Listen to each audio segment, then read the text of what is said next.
नमस्कार,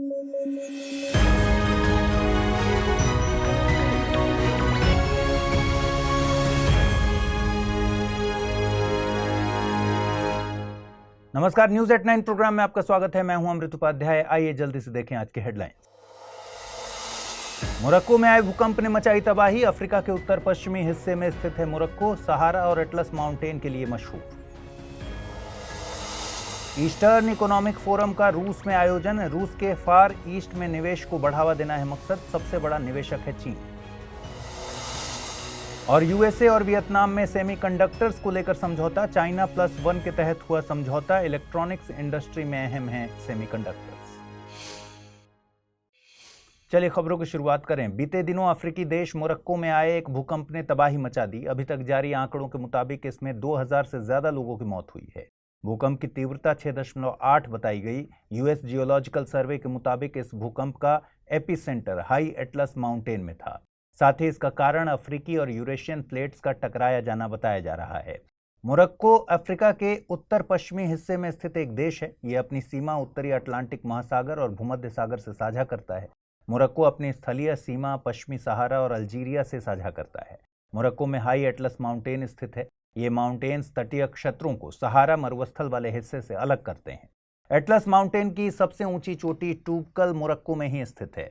मोरक्को और स्पेन के बीच स्थित जिब्राल्टर जल संधि अफ्रीका महाद्वीप को यूरोप से जोड़ती है। दुनिया के सबसे बड़े गर्म मरुस्थल सहारा का फैलाव जिन 11 देशों में है, उनमें मोरक्को भी शामिल है। मोरक्को का आधिकारिक नाम किंगडम ऑफ मोरक्को है। यहाँ पर संवैधानिक राजतंत्र है। मोरक्को अफ्रीकी महाद्वीप के 3 किंगडम में से एक है। अन्य 2 किंगडम लिसोथो और किंगडम ऑफ एस्वातिनी हैं। मोरक्को की राजधानी रबात है। 18वीं ईईएफ यानी ईस्टर्न इकोनॉमिक फोरम का आयोजन 10 से 13 सितंबर 2023 के बीच रूस के व्लादिवोस्तोक में किया जा रहा है। ईईएफ एक इंटरनेशनल प्लेटफॉर्म है जिसमें रूस के सुदूर पूर्व में आर्थिक संभावनाओं के चलते वैश्विक निवेशक समुदाय और रूस के निवेशक समुदाय द्वारा निवेश और सहयोग पर चर्चा की जाती है।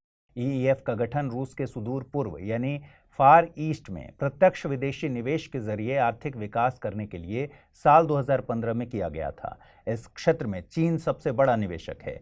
कुल निवेश में चीन की हिस्सेदारी लगभग 90% है। रूस का सुदूर पूर्व क्षेत्र भौगोलिक दृष्टि से कूटनीतिक लोकेशन है।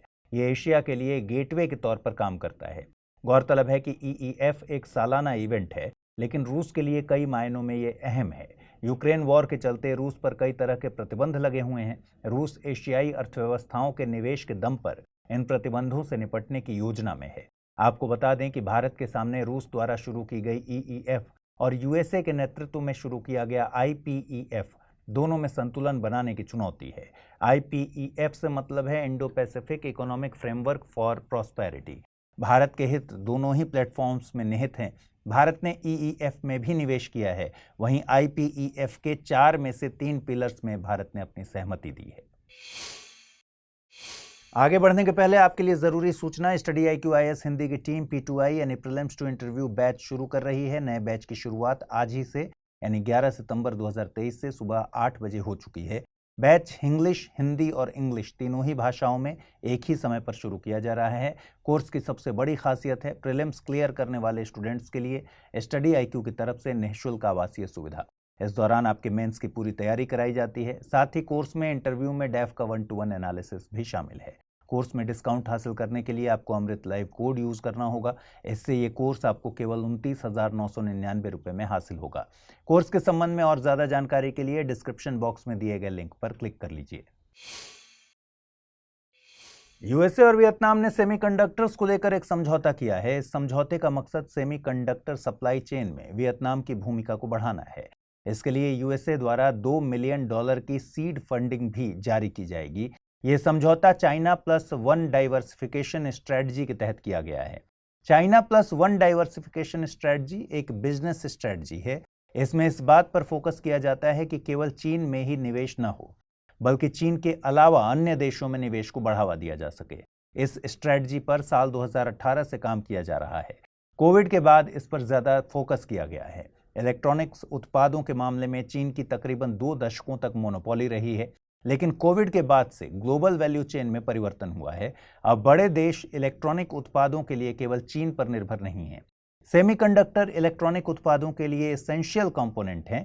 सेमीकंडक्टर यानी अर्धचालक की चालकता कंडक्टर यानी सुचालक और इंसुलेटर यानी रोधक के बीच होती है। जर्मेनियम और सिलिकॉन सबसे ज्यादा उपयोग किए जाने वाले सेमीकंडक्टर्स हैं। आपको बता दें कि वियतनाम दक्षिण पूर्व एशिया में एस अक्षर की शेप के आकार का देश है। यह देश इंडो चाइना प्रायद्वीप के पूर्वी सिरे पर स्थित है। यह अपनी सीमा लाओस, कंबोडिया और चीन से साझा करता है। दक्षिण चीन सागर वियतनाम के पूर्व में स्थित है। वियतनाम की राजधानी हनोई और मुद्रा डोंग है। 9 से 10 सितंबर के बीच भारत की मेजबानी में G20 के 18वें सम्मेलन का आयोजन हुआ। यह भारत में संपन्न हुआ G20 का पहला सम्मेलन था। सम्मेलन का वेन्यू नई दिल्ली स्थित भारत मंडपम को बनाया गया था। साल 2022 में G20 की सालाना बैठक इंडोनेशिया में आयोजित हुई थी। वहीं अगली बैठक के आयोजन के लिए ब्राजील को चुना गया है।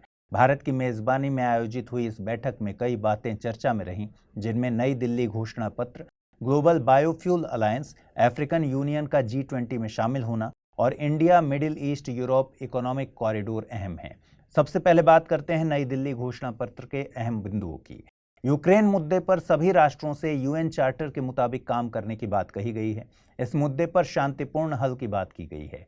घोषणा के मुताबिक वर्तमान समय में युद्ध के लिए कोई जगह नहीं हो सकती। वित्तीय स्थिरता को सुनिश्चित रखते हुए सतत ग्रोथ पर बल दिया गया है। साथ ही क्रिप्टो करेंसी के रोड मैप के लिए वित्त मंत्रियों की बैठक अक्टूबर में आयोजित की जाएगी। जलवायु परिवर्तन के मुद्दे पर देशों से नए collective quantified goals of climate finance घोषित करने को कहा गया है। इसके अलावा कार्बन प्राइसिंग के यूज पर जोर देने की बात की गई है। भारत की अध्यक्षता में महिला सशक्तिकरण के लिए एक विशेष ग्रुप के गठन पर जोर दिया गया है। शिक्षा में डिजिटल रिसोर्सेज तक पहुंच, स्थानीय भाषा में कंटेंट और शिक्षकों की क्षमता निर्माण की बात की गई है।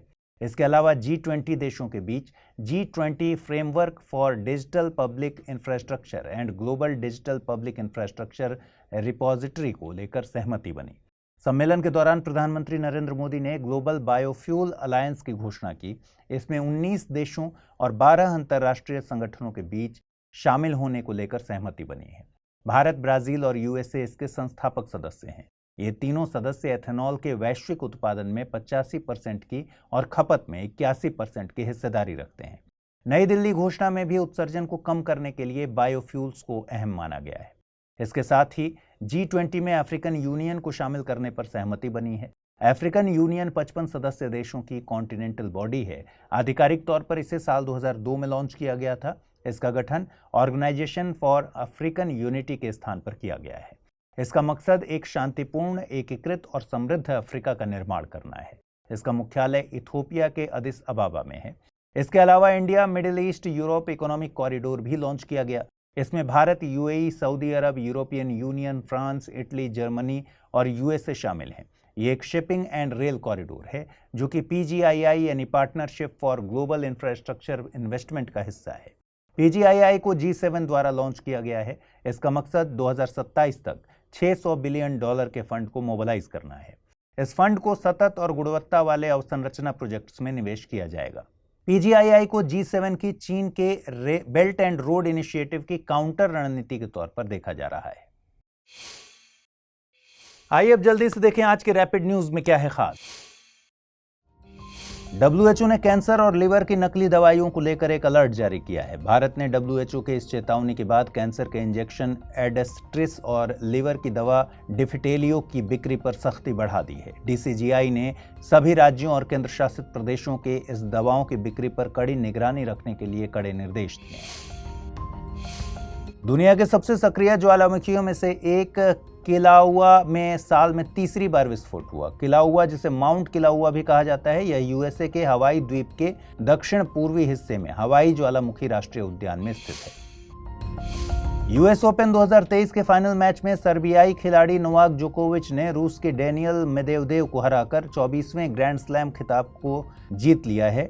इस जीत के साथ ही टेनिस की विश्व रैंकिंग में वो शीर्ष स्थान पर आ गए हैं। साथ ही यूएस ओपन जीतने वाले सबसे उम्रदराज पुरुष विजेता भी बन गए हैं।